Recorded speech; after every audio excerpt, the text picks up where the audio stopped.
Star Trek Deep Space Nine boasted an enormous supporting cast. As such, ranking them was going to be a tall order. Whether it's Kira's search for her place in the New Order, to Nog's growth and trauma, these characters had arcs very different from the other entries in this franchise. With that in mind, I'm Sean for What Culture, and this is every major character in Deep Space Nine ranked worst to best. Starting at the bottom, we have number 28, Vedek Bareil.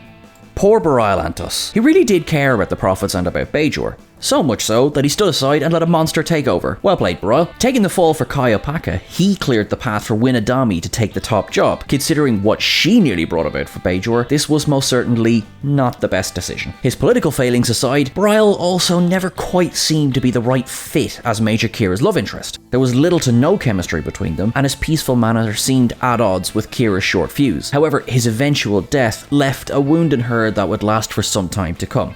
Potentially not that much time though, as later that season she would begin a relationship with Shakar. Poor Bareil, go with the Prophets and stay there. 27. Tora Ziyal. Ziyal was a character who certainly had promise in that she could have been an excellent foil for Gul Dukat, and initially things looked to be heading in that direction. His acknowledgement of her led to his temporary fall from grace. However, he would then effectively abandon her to be cared for by Kira on the station. Ziyal and Garak began a relationship, much to the chagrin of Dukat. Yet even after the fall of DS9 to the Dominion, Ziyal acts in a somewhat aloof manner, opting to give her father the cold shoulder for a time, completely oblivious to the situation around her. Once Kira finally does manage to make her see, she agrees to help spring her friends from prison. This one moment of character growth is cut short by Damar shooting her in cold blood. Unfortunately, Ziyal was never truly interesting enough for the audience to feel the weight that the script was putting on her. Dukat's utter breakdown at her death does not feel earned. Arguably, the show would have been better suited if she had stayed with the Breen. 26. Michael Eddington. Security Chief turned Maquis leader Michael Eddington was meant to be the Jean Valjean of the Star Trek universe, most obviously depicted in Season 5's For the Uniform. However, the big reveal of his treachery was a bit of a damp squib. The problem was that he simply wasn't likeable enough to begin with for his turnaround to really impact the show. Sisko's entire chase of him feels forced and out of character, even if it did lead to one of Sisko's most questionable, read as badass, moments on the show, poisoning a whole planet just to capture him. Eddington's final episode was a step up, though again he suffered from a sort of, really? This guy again? Ending, before going out in as epic a style as they could give him. Next time we get to see the Maquis, give us Roll Aaron please. 25. The female shapeshifter. Salama Jens is both cool and evil in this role. Appearing in the search to Odo, she at first seems to be genuinely interested in him for the most peaceful reasons. Much like a treasured and lost family member, she invites him to return to the fold. The fact that she's a warlord complicates matters. Her ranking here is in no way a reflection of Jens' portrayal of her, rather it's the opposite. She's so hateful and dark that there was little other option than to have her here. Her crimes are multitude, not least of which being the attempted extermination of the entire Cardassian population. Her nature as part of the Great Link forms both the crux of her deep connection to Odo and, ironically, one of the most frustrating moments from What You Leave Behind. Odo links with her to cure her and, in doing so, convinces her to stand down and surrender to the Federation Alliance.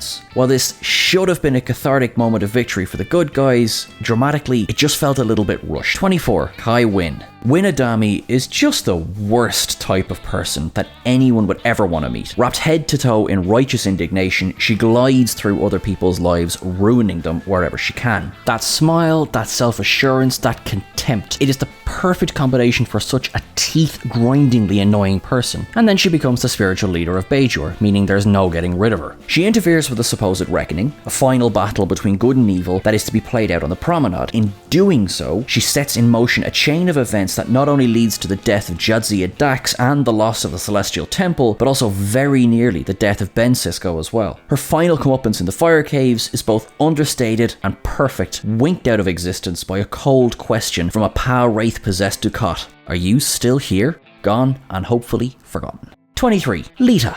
Lita is one of the nicest and most upbeat characters on the station. She initially appears as a Dabo girl, working in Quark's bar and treating all of the guests to a fun and a relaxed atmosphere. Few could then have suspected that her heart would actually belong to Rom. Ultimate odd couple, they finally professed their love for each other just as Lita was about to be whisked away by Dr. Lewis Zimmerman. Rom, terrified that the only woman for him was about to leave forever, runs through the corridors of the station begging her to stay. Not only does she do so, but they are married a few mere episodes later. In a show as dark as DS DS9, Chase Masterson's Lita was a bright spot on what could have been very cloudy days. Few viewers could fail to watch her interactions with Rom and not feel moved. Though this review may not say much, it also says everything. Lita was just nice. 22. Vic Fontaine. Vic Fontaine, played by James Darren, was something of a love him or hate him character. He appeared late in the show's 6th season, standing out straight away as a lounge singer who knows he's a hologram. His first task on the show is to set up Odo and Kira. His sporadic appearances over the next season would allow for little mini breaks in the action, offering just a few moments of lightness in the dark. His two greatest appearances both fall in the season 7. He attempts to help Nog recover from the trauma of losing his leg. For a time, Vic falls into Nog's fantasy of expanding the lounge and living a fuller life, before realizing he's just enabling Nog's own fears. He guides the young Ferengi through the pain of readjusting to real life. His second triumph comes after his battle against Frankie Eyes, the mobster turned hotel owner. Vic is tossed out on his backside, leading to one of the most fun episodes of the entire series. The main crew, dressed in black tie and ready to play, take on the casino and save the day. 21. Admiral William Ross. Admiral Will Ross could have been just another one-note character on the show. Played by Barry Jenner, he appears at the beginning of the 6th season, taking Sisko as his aide. Over time, Ross gets more screen time and comes to be a valuable ally to have in Starfleet. He manages to take Sisko's idea of going on the offensive to the Federation and get their backing on it twice. His first is in retaking DS9, and the second is in the invasion of Cardassia. He makes a friend out of Colonel Kira by supporting her in forcing the Romulans to vacate a Bajoran moon, but it's unlikely that he and Dr. Bashir will be lifelong friends. On a mission to Romulus, Ross works with Section 31 to secure a spot for one of their operatives in the Romulan Senate, something Bashir figures out. Ross cares passionately for the people under his command, and when he, Sisko and Martok stand on the streets of Cardassia Prime, his disdain for the death that surrounds him shows that he does care about the enemy as well. 20. Jake Sisko. Jake Sisko was to DS9 what Wesley Crusher arguably was meant to be to the Next Generation. However, due to the remarkable relationship that Cirroc Lofton and Avery Brooks brought to the screen, Jake Sisko became more of an important character than ever could have been initially thought. It seemed in the beginning that he would naturally follow in his father's footsteps and go into Starfleet Academy. However, early on he is reluctant, to the point where he begins to develop his skills as a writer. He's accepted into a prestigious writing school on Earth and is almost afraid to tell his father. All of this plays out on the screen, and Brooks works perfectly with Lofton. They are so believable as father and son that when Sisko is proud of him, we feel it, and when Sisko is mad at him, we feel it just as keenly. Jake may never have reveled in his dad's religious standing, yet this did not stop the Power Wraith from choosing him as a host. It was then that he truly understood the weight that his dad carries on a daily basis, and he becomes much softer toward him for it. He experiences battle, and he experiences loss. Critics have noted that some of his episodes, Looking at You Season 4's The Muse, are weaker than others, but there is enough balance to say that Cirroc Lofton and Jake Sisko play a critical role in DS9. 19. Lieutenant Ezri Dax. Nicole de Boer stepped into the role of Dax for the 7th and final season, a job that could quite quickly have become something of a nightmare if things had gone badly. Jadzia Dax was a fan favourite character and had only been killed off thanks to some poor behind-the-scenes decisions. The threads that were left to pick up on then by Ezri were the friendship with Sisko, the relationships with Julian, Quark and Kira, and of course, Worf. The difference between Ezri and Jadzia could not have been more noticeable in her dealings with the Klingons, not least in the fact that she doesn't have anything like the same respect for Klingon culture as her former host. Ezri is willful and idealistic, inexperienced and yet open and friendly. Her first patient as the station's counsellor is Garak, which is like putting a brand new boxer in a ring with Ali. She may have been more nervous than Jadzia, yet she holds her own when it comes to battle and duty, a worthy successor. 18. Luther Sloan. Luther Sloan was Section 31. While the organisation had gone all the way back to the original Federation Charter, he was the cool and commanding yet sly face of the secretive group. Later incarnations of Section 31 have all failed to match this master tactician. He remains one of the few humans to outwit Dr. Bashir, playing him like an expensive fiddle as he manipulates the Doctor into increasingly desperate scenarios. His first appearance portrays him as an overly zealous security officer, though this front quickly fades. He is eventually quite open in his intentions and tries to recruit Bashir, although the latter refuses. This would not be the last time they would meet. Sloan had what Ash Tyler and Philippa Georgiou need. He has believable charm while playing his hand. Georgiou is an action hero, while Tyler, at present, is still honourable and conflicted. Sloan is not honourable. Sloan gets the job done. Whatever the situation with Section 31 is in the franchise going forward, Luther Sloan was one of the best, most devious humans that has ever been introduced in Star Trek. Frankly, the jury's still out on whether he's really dead at all. 17. Weyoun.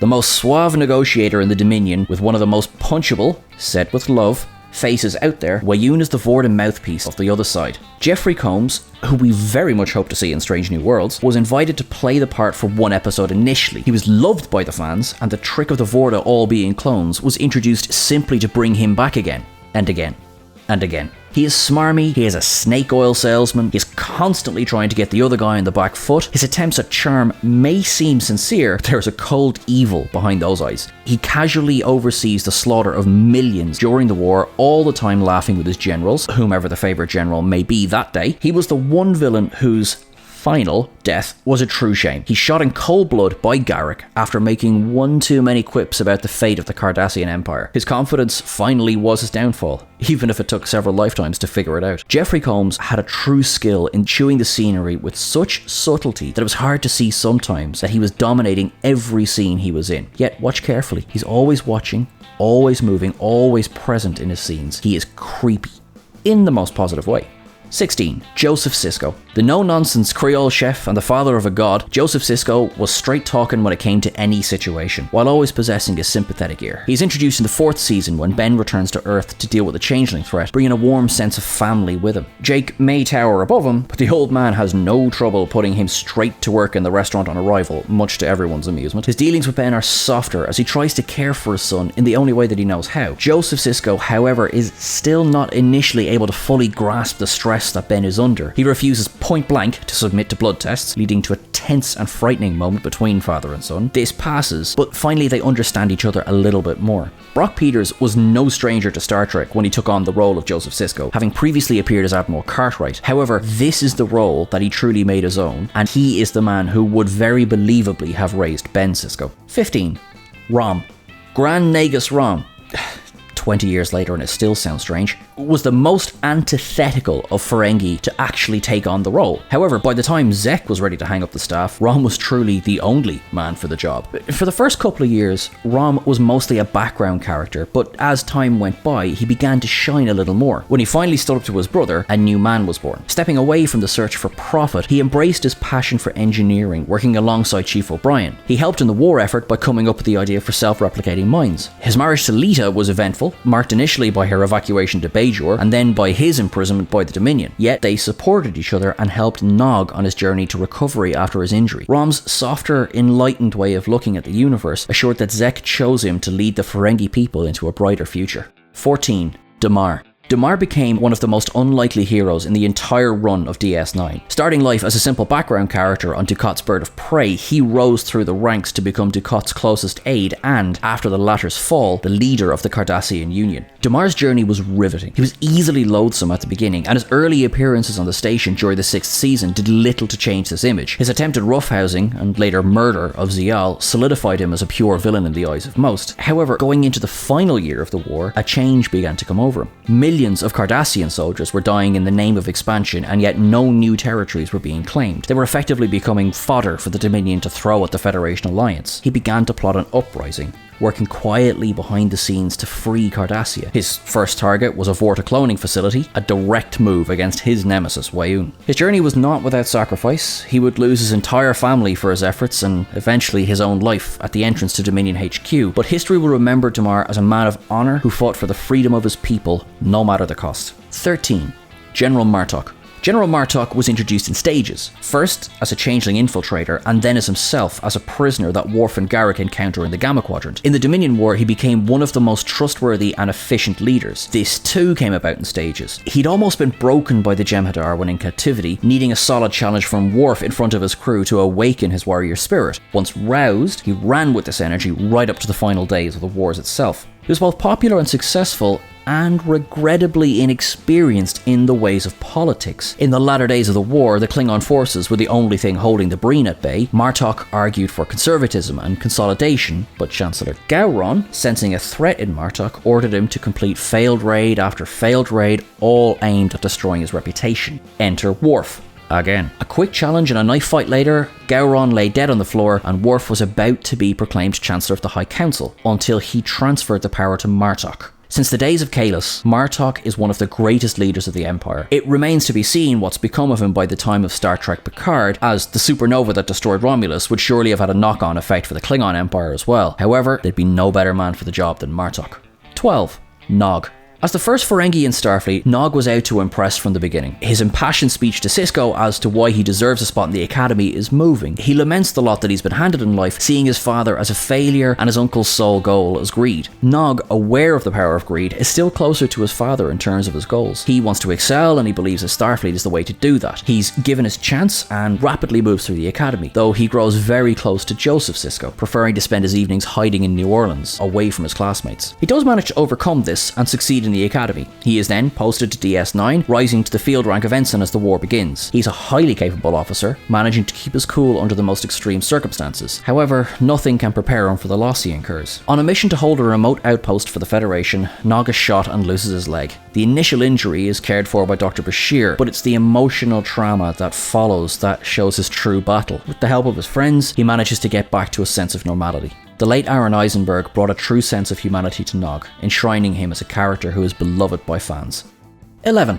Cassidy Yates. A freighter captain and a woman who is very much able to hold her own in any situation, Cassidy Yates was introduced as a love interest for Sisko toward the end of the 3rd season. They quickly hit it off, and she returns for the 4th season, and it's clear they're getting very close. And then she turns out to be running supplies to the Maquis, which puts a dampener on things. However, she owns it, and she endures her confinement, going so far as to hold a candle for Sisko while she's away. She returns to the station as Sisko is struggling with visions plaguing him. While she respects what he's going through, she and Jake feel he must be saved rather than allowed to die if these visions continue. She's unrepentant, certain that saving Ben, she's made the right decision, and while he initially struggles with the depths of their relationship, they quickly move forward and begin living together. However, it's their marriage that would become the biggest challenge to their strength. Sisko's not simply a man that she's marrying, he's the emissary, and by marrying him, she's effectively becoming the wife of the most revered figure in Bajoran culture. She's open about it, though she's unable to reconcile when he fears the prophets are against the Union. Though they do marry, she knows the warnings to be true as she's left alone when Ben is taken by the prophets to care for their unborn baby. Her business is going strong in Picard, a testament to the strength of this woman.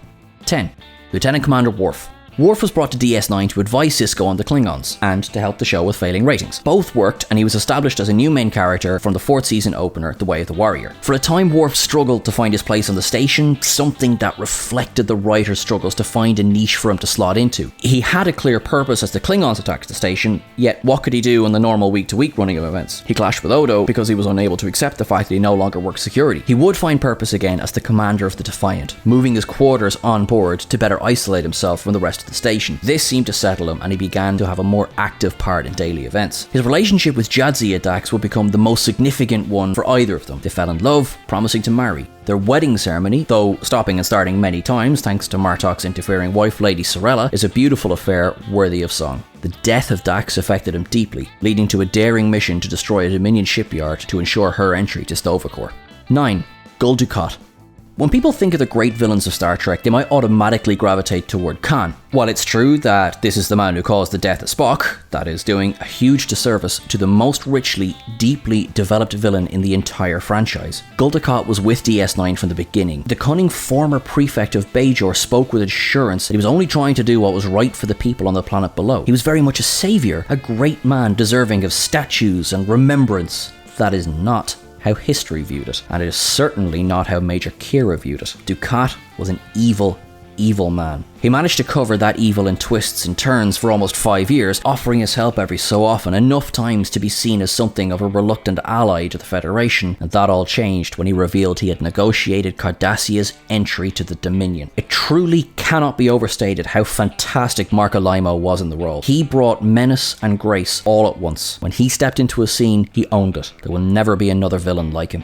8. Lieutenant Jadzia Dax. Jadzia Dax was not even 30 when she was assigned to DS9. She'd only recently been joined with the symbiont, taking on the Dax mantle after the death of Curzon. From the beginning, she had a friendship with Sisko that would last through until her death 6 years later. Jadzia was potentially the heart of the show. Terry Farrell brought an upbeat, playful air to the part. She was visibly nervous for the first season, taking some time to relax into the role. Yet by the time she was avenging with her Klingon comrades, there was no doubt that she was a character for the ages. It has been noted before that Jadzia was killed off due to irreconcilable differences performances off-screen. However, there were 6 excellent years of Jadzia to enjoy. Her finest moments range from attempting to get Kira to loosen up on the holosuite or beating Quark at Tongo. She melted Worf's heart and she made Sisko laugh out loud. She was one half of the first same-sex kiss in Star Trek history, and she was more than skilled with a blade. Jadzia Dax was a heavy casualty of the war, but only in that she was a wonderful character on the show. 7. Dr. Bashir. Barely 5 minutes into his appearance, Dr. Bashir managed to put his foot in it. Standing proudly in his new infirmary, he announces to Kira that he has landed in the wilderness, ready to become a hero. She reminds him he's not just in the wilderness, but he's also in her home. Thus begins the first of Julian's awkward exchanges with others. It would not be the last. Siddig El-Fadil, or Alexander Siddig as he later changed it to, had originally read for the part of Sisko, and all knew almost immediately that he was too young for the role, so they offered him the chance to try for Bashir. His friendship with Maz O'Brien evolved to something of a legendary status, with the pair frequently getting drunk together, and Bashir finally admitting that he liked O'Brien more than he loved Ezri. Bashir was often a comedic character, yet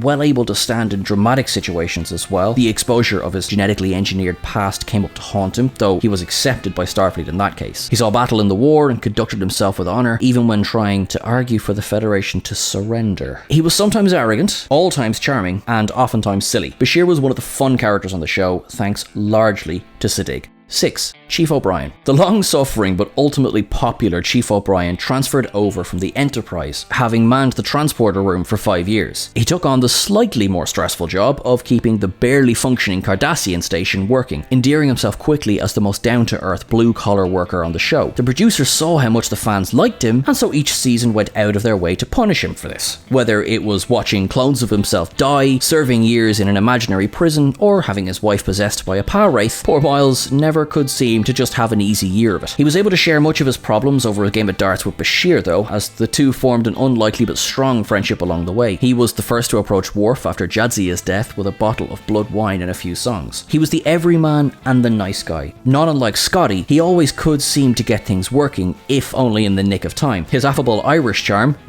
helped him out of many a sticky spot, thanks to the devilish charm of Colm Meaney. 5. Odo. Constable Odo ran the station's security like clockwork, though perhaps not as efficiently as he would have liked, with his hands tied by Starfleet regulations. All he wanted was the freedom to be, the ever-watchful eye, akin to George Orwell's Big Brother. However, Odo was not always the stern man he led on to be. Lwaxana Troi was the first to see the quiet struggle that he went through, allowing him to open up to her as they spent time trapped together. The friendship would continue for years. It was, however, his love for Major Kira that was his main driving force. Having met long before the Federation came to Bajor, they understood each other better than the Starfleet personnel ever could. His struggle to vocalize his feelings was, out of all people, noticed by Quark. Quark, the rogue who forever pushed Odo further and further in their game of cat and mouse, showed true friendship to the man, trying to help where he could. Though Odo and Kira would eventually end up together, his approach to his duties rarely wavered. He took a grim delight in reminding Sisko that Starfleet had only posted Michael Eddington to the station because they hadn't trusted Odo. Odo would later discover that Section 31 had deliberately infected him with a devastating disease designed to kill the founders. René Auberjonois played this revelation with both betrayal and understanding, displaying the maturity that he brought to the part for the duration. Auberjonois is sadly missed, and Odo will always be a symbol of the strength that he brought to the series. 4. Quark. The ultimate Ferengi and the constant thorn in Odo's side, Quark was the greatest anti-hero that DS9 ever offered. He was fun, he was devious, he was deceitful, yet he could be trusted when the situation called for it, though not without trying to secure a little profit while he was at it. On learning that the Ferengi culture was changing out of his control, Quark vowed that his bar would always be an outpost to the old Ferengi way of life. He would ensure the games were rigged, the drinks were watered, and the markups expensive. He was a Ferengi through and through. Quark saw battle in his time as well, both hand to hand and ship to ship. He did what he could to stay in control of every negotiation, going so far as to explain to a Vulcan as to why her position was not logical, and winning. His constant schemes were one of the most fun elements of the show to watch. Even on a quiet week, Quark could be counted on to turn any dark situation into a light one, whether through actual comedy or outrageously inappropriate statements. Misogyny, thy name is Quark, as he believed in the fundamental rules of his culture that women were not equal to men. This was a rule he attempted to enforce in his bar, though with little ongoing success. The most recent update puts Quark on Freecloud with his bar. A man like Quark would be a good man for a ragtag group like the La Sirena crew to know.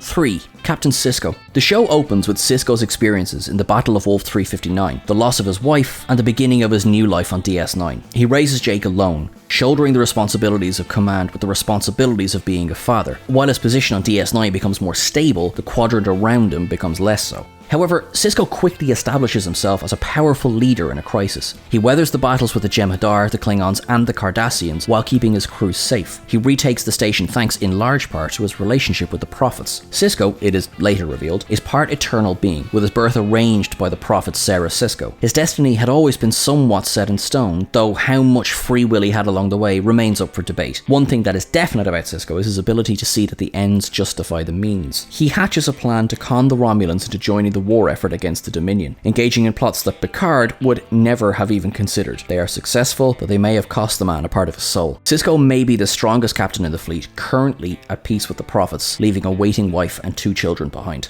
Number 2. Colonel Kira.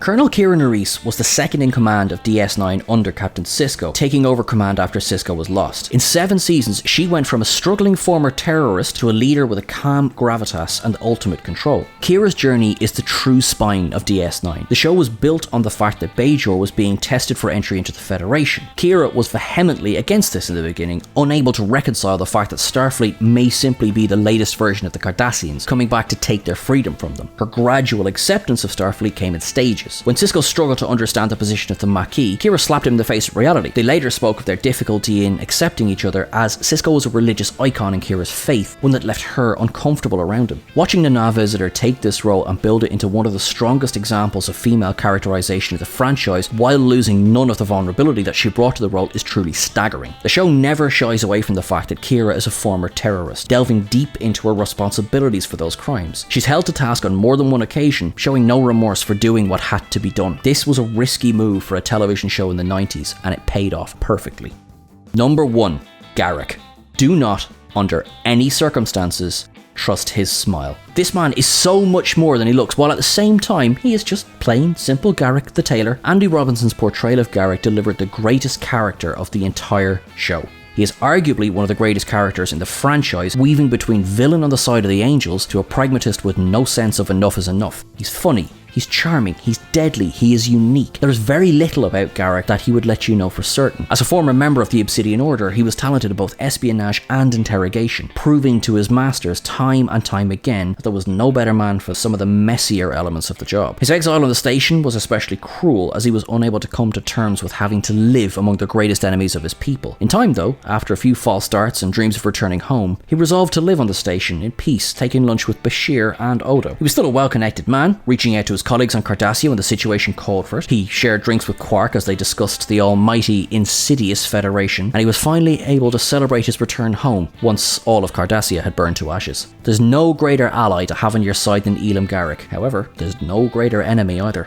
And there's our list of the major characters in DS9 Ranked. For more Star Trek content, don't forget to like and subscribe and join us for more. Don't forget to find us on Twitter at Trek Culture. You can find me on social media under my handle at Sean Ferrick. This has been Trek Culture, and you have been awesome.